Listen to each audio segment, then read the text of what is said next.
kama si yako busara, singejenga barabara tukafika maabara na maji kutupatia.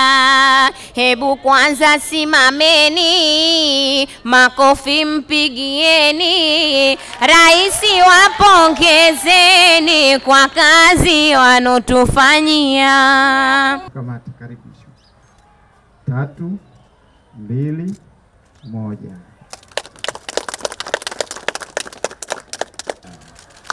Tunakushukuru sana Mheshimiwa Rais.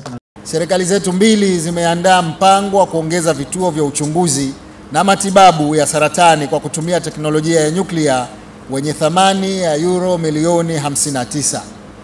Kupitia mpango huu tumedhamiria kuongezea uwezo vituo vya Ocean Road Dar es Salaam na Bugando Mwanza, pamoja na kuanzisha vituo vipya 4 katika hospitali za Benjamin Mkapa Dodoma, KCMC Moshi, Mnazi Mmoja Zanzibar na hospitali ya Rufaa Mbeya. Aidha, ujenzi wa banka kwa ajili ya kuwekea vifaa vya nyuklia umeanza katika hospitali ya Benjamin Mkapa Dodoma na KCMC Moshi. Mikakati hiyo pia imepangwa kwa hospitali ya Mnazi Mmoja Zanzibar na eneo la Binguni pamoja na hospitali ya Rufaa ya Mbeya.